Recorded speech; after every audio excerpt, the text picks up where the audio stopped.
A world turned upside down. A luxury cruise liner strikes a massive rock. It shudders to a stop, begins listing heavily, then starts to sink. The fear was basically, it was terrifying to a point, because especially what really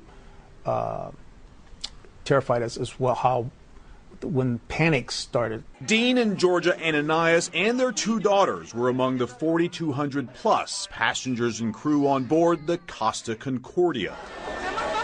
32 people died that night. The Ananias family, waiting over 5 hours for rescue, said their goodbyes thinking they too would perish.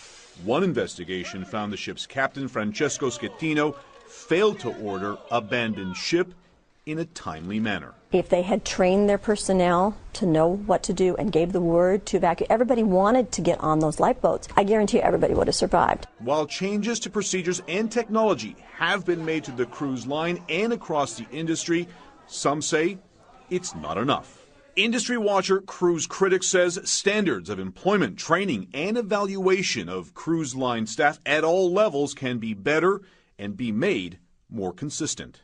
Any day now, an Italian prosecutor is expected to request that 9 Concordia officers and crew, including the ship's captain, face criminal charges. Today, the Costa Concordia is a fixture on the landscape. On Google Earth, it looks like a surreal man-made island.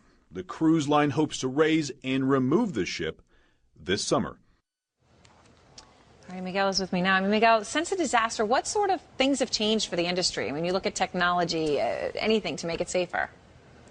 Yeah, the Costa Cruise Line has put in more GPS technology into their ships, so they know exactly where they are. That was one problem that night. Industry-wide, there's been 10 different things that have been implemented across the board, everything from more life vests in public areas to tying down of heavy objects on ships to doing those muster drills or those emergency demonstration drills before the ship leaves port. All those sort of things are in play. And there are more reports to come from agencies, so we may see more changes to the industry ahead, Aaron. And Miguel, what about the company? When you talk about that they've made some specific changes on GPS, but the company that owns the Costa Concordia, I was trying to remember where I was recently, but I saw an ad for some cruises that they're trying to launch, I think, in the Middle East. How has this affected their business?